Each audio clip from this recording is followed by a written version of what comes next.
Hello again, this is Robert Schein, Managing Director and Partner of Blanke Schein Wealth Management. Today is Friday, the 24th of July, and we have our Friday Insights edition for you. Thanks for watching. We'll make it quick, but it'll be definitely impactful, so thanks for watching. First topic of the day, real estate is extremely hot. We just received new home sales, and we got a 13.8% jump month over month. Again, as I stated in my mid-year outlook, that all models have been off, and all from financial, medical, and economic. Well, the economists actually modeled and estimated a rise month over month of 3.8%.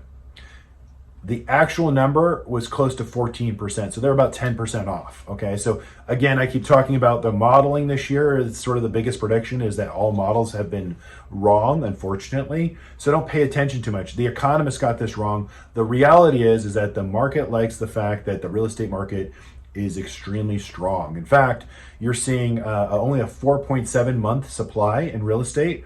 I keep mentioning this. My wife's a real estate agent, and she has several in escrow right now and several more coming on the market. And it's just a really hot multi-bidding war situation. And why that is here's the empirical evidence that you'll see.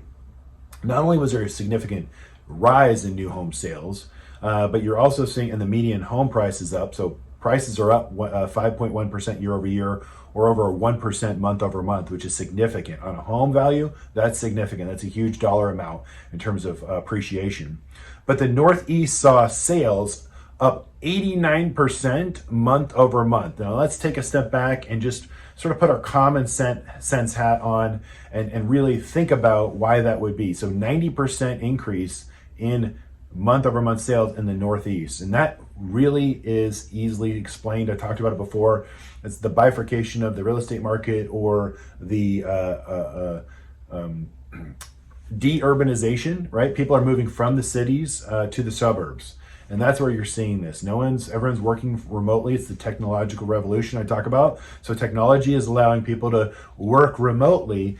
Plus, people are looking at, I don't want to live in a big city anymore. So we're seeing in the Coachella Valley here a significant uptick from LA and San Francisco and so on and so forth. And that's happening all across the United States, specifically the Northeast saw 89% increase month over month. We saw in the West an 18% month over month increase. So people are leaving the cities. And I think that's a trend that's going to continue and persist for the rest of this year and well into next year. But the reality is, and the take home point, that real estate is strong, and that's positive for the economy itself. Let's talk about the information that we see on a daily basis and why this we're receiving tremendous success from people watching.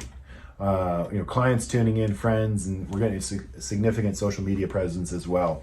Simply because, one, we're accredited investment fiduciaries, legally obligated to do what's our client's best interest, and that's easy because that's who we are. But we also have that designation that also comes with that as well. That's how Hightower has been built, if you will. Hightower also has the opportunity for us to have open source. It's open architecture. So that means that we can go out and we have over 50 plus every morning research institutions in our email box. So we have access to what Wall Street has to offer, and we're not beholden to one sort of narrative or one headline, if you will. That's why I've gone to or created the YouTube channel here to say, listen, real-time and relevant market-related information, what markets are paying attention to. Because let me give an example. So this morning I just reported the new home sales, right? And you would think that, and I used CNBC as a source because we have to source everything that I speak about when I do these daily updates. So I go to the CNBC website to attach the link for my source, right, for this daily blog. It took me 10 minutes to find the retail sales link on CNBC. Now, they reported it on CNBC for 5 minutes throughout the day, but if you go to the website, you can't find the real estate news I just reported. You can't.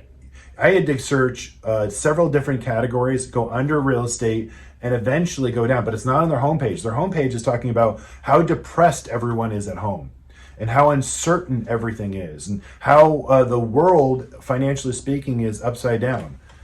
That's true. But they're not reporting that the market's been up ever since the first COVID death has been reported and it's been up significantly. Now, I'm not saying that's a good thing, that we've had COVID deaths reported or COVID-19 in the United States or the world at all. That has nothing to do with this economic report. The point I'm trying to make is that the markets are paying attention to real headlines that make the difference versus what's being reported. And I'm picking on CNBC because I constantly do that all the time because it's fun, honestly. But 2 days ago I wrote a piece and I reported on a piece, and yesterday CNBC actually picked it up in terms of not my piece I reported on, but almost close to the same headline that I had for you guys on a daily update. So I thought that was kind of cool. But at the same time here, I don't understand why this is significantly positive news. It should be on their front page. The S&P 500 thought real estate was such a significant component to the S&P that they carved out a few years back a separate sector. So there used to be 10 sectors of the S&P: technology, energy, financials, industrials, consumer discretionary, so on and so forth. And they took real estate outside of financials and they made its own category. So instead of 10 categories in the S&P 500 sectors, there are 11. So real estate is significant, right? Wall Street pays attention to this. And there's a lot of positive news on real estate. I don't know why it's on page 12, scrolling all the way down to the bottom on the one of the top reporting business agencies. I mean, their job is to talk about real-time relevant information. This is just proof to you guys that, why my daily updates have been so successful, simply because, unfortunately, for some reason, the information that the markets are paying attention to that really matter most are not being presented as they should be. So I keep bringing that up, but I wanted to give you a moment in time right now to show you what I'm talking about and the sort of the relevancy of that. My final topic of the day is, this is significant. This will continue to move the markets. U.S.-China relations. There's right now, beyond rhetoric, there's tit for tat that's happening. And the embassies that are happening, the espionage accusations that are being made, and so the retaliatory act. So let's watch the retaliation sort of play out. Again, the rhetoric is going to be loud, obnoxious. The media is going to report that it's the sort of World War III next minute. It could happen.